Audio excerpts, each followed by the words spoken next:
Oh, that does look sick with Dandy. We're going to be building the tempo. I already built it, though, before I left for a little bit. I built it because I wanted to take some pictures because I knew I was probably going to be like one of the last people to cover it. I'm going to give you the little FYI. I really like it. The tempo does have like a nice bass to it. Like you can kind of hear it. But it's not quite as like in your face as the Envoy with the same switches, because I have done an Envoy with Nixies. However, when you look at the cherry switches on this guy versus this guy, this does present a little bit more of like a louder sound signature for what it is. This does not mean that I don't think this is good. I just think there's a bit of a difference. Does this suffer from pinging? If you over tighten this, I did notice it pinged. I did have 2 spots on mine. This is the prototype unit, so there was 2 spots to screw it in. I thought it had 4 screw downs, and when I tried all 4, it was awful. But then Mode told me that it was just a prototype, so I took 2 out, and then I did my normal like half screw in. Sounded great. If you full screw it in, it does have a little bit of that like resonance to it. More so, oddly enough, than the Envoy.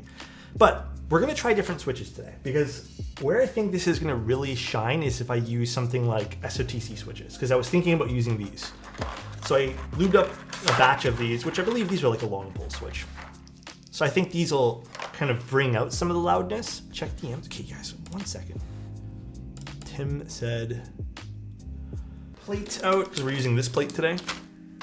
So again, we're going to be building a little different this time.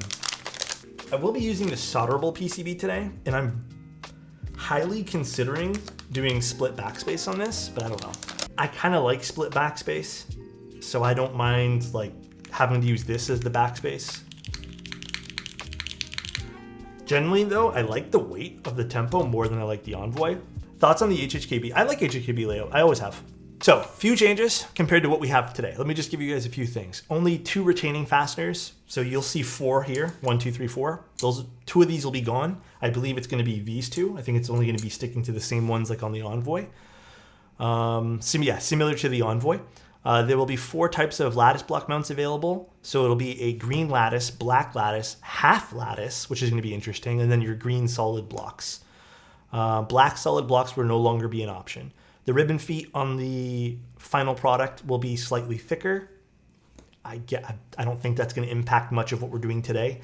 Front feet tolerances adjusted. Again, I don't think that's going to be impacting much we have today because mine have not fallen out at all. I'll show you guys how these work later on. And then production PCBs will be black.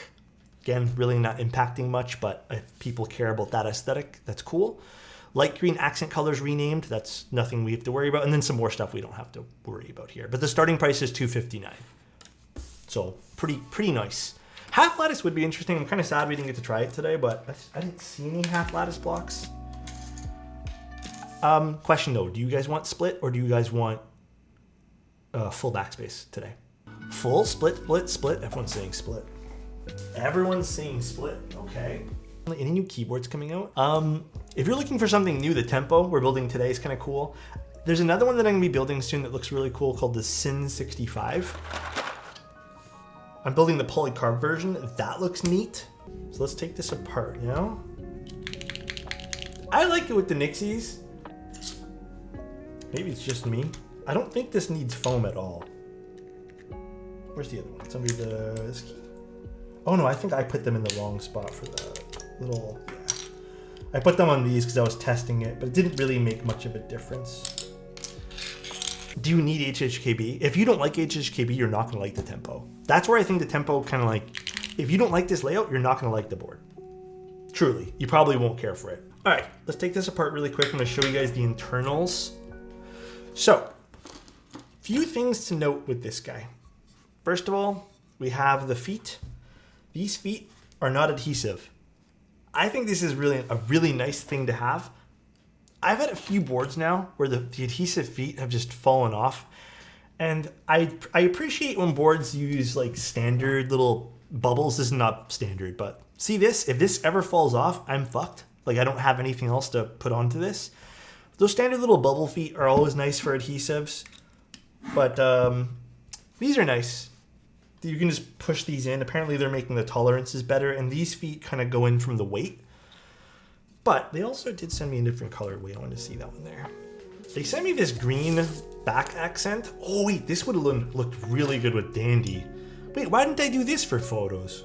This is their, what do they call this? The pistachio color. It's nice.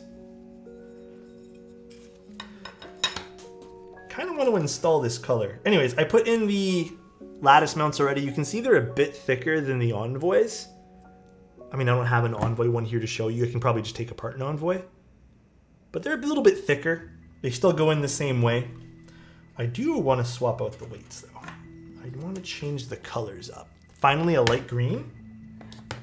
Have you guys not seen any of the light green ones yet? A white oak accent would be goated. They have a, do they have a wood accent for this guy here, I believe, right? It's a nice color. It kind of really is. Look at that. It's very pretty. So let's put this guy here on and let's screw it in.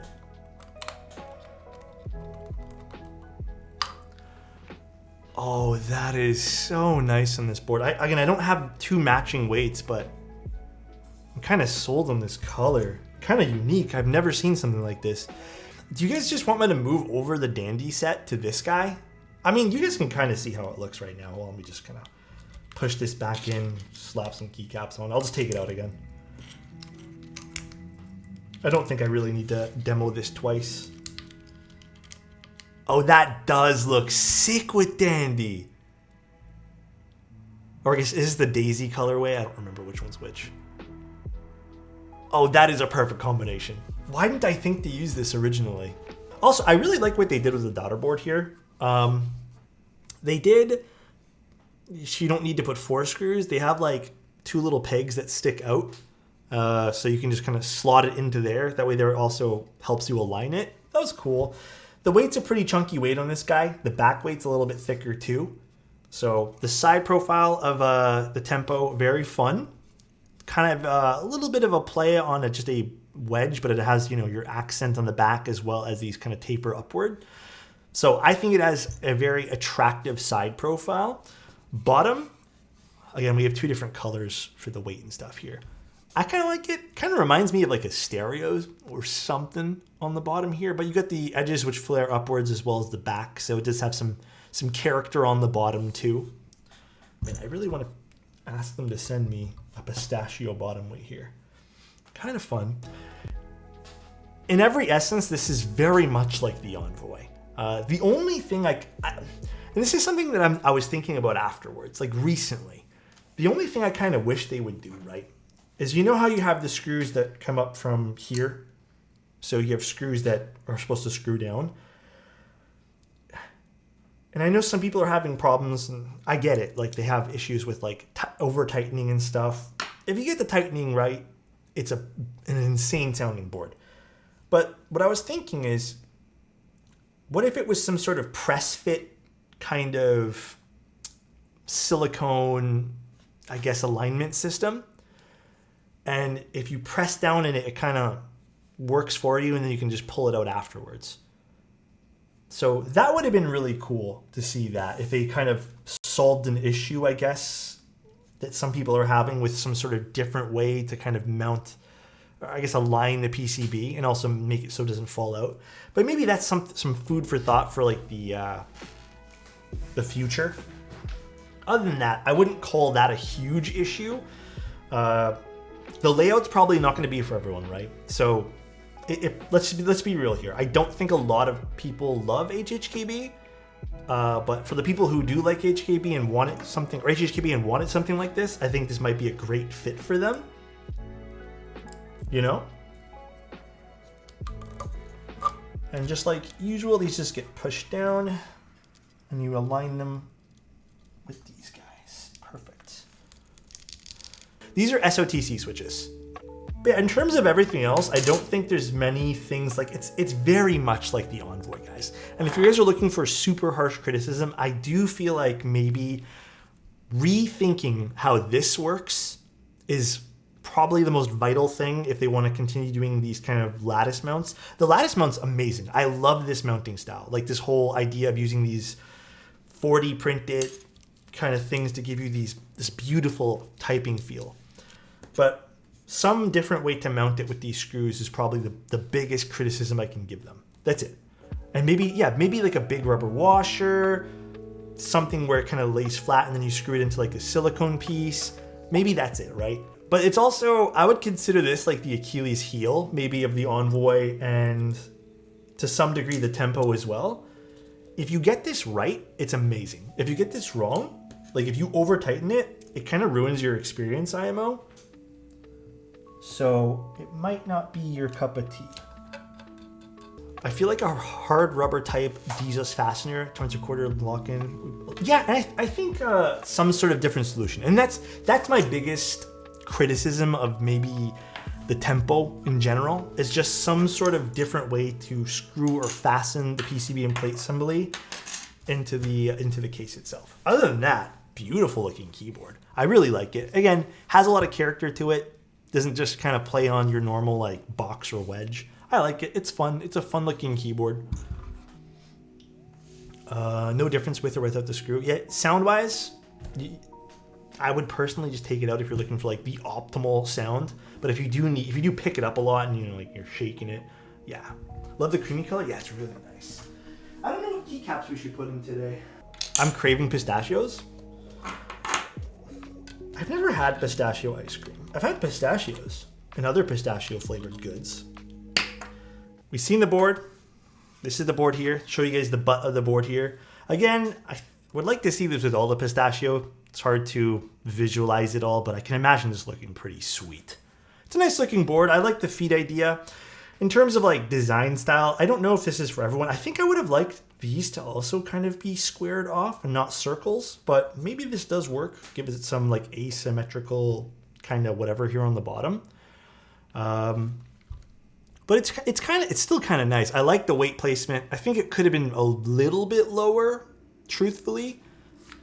USB-C is recessed past the weight here, so you won't even see anything, which is nice. Really like this pistachio color. Love, love, love that. That's going to be the new color for them. I hope they continue more boards like that down the road. Again, I think my main criticism with this board, the only real thing that I would have to say is I would have loved if they would have improved on the screw system, and again, kind of made it to a point where it's kind of foolproof, because a lot of people were kind of struggling with that on the Envoy. So a little bit more foolproof would have been nice there too. So this is an HHKB 60 starting at 259 for mode. Let's see what this guy sounds like. So we already heard it with the Nixies. I hope you guys like that one. I think that so far is my favorite. I built it with 2 other switches. That was my favorite one. Let's see. These are SOTC switches, and we are using the FR4 plate.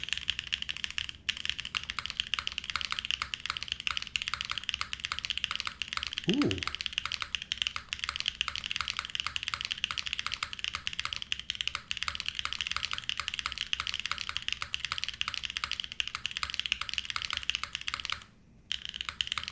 Ooh.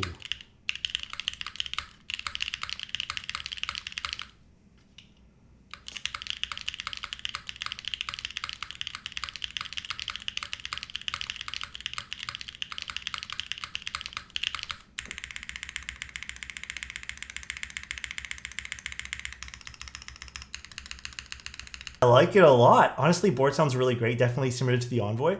I heard some people were saying that this needs foam. I don't know. I don't think this needs foam. Okay. Just based because of... Okay. I think the Envoy's still first place because of price point. You know? This is definitely the more premium of the two. I would still say Envoy #1. Even at its current price point, the pre-order pricing I know was cheaper. But even at its current price point, Envoy still #1. And if you really like 60s and HHQBs, which I do, this is still really good. I think this is #2 on the list. And then Sonnet is very close in terms of all modes offering, right? I really would have loved to see if they would have offered this in a non-HHEB style, but I kind of like it personally as this. And this is kind of where it becomes very subjective and it's hard to review. But I do think they might be missing some sort of demographic in keyboards here. So Arc 60 is great though. I mean, you can't mess with the Arc 60. It's a fantastic keyboard. Do you reach for your Envoy over the tempo? I mean, I only had it for a week prior to me going on break. The answer to that is no. I wasn't reaching for the Envoy because they sound so close and I am so comfortable with HHKBs. So I wasn't, but I can see someone who doesn't care for this layout probably preferring the Envoy. Peace out, everyone. Bye-bye.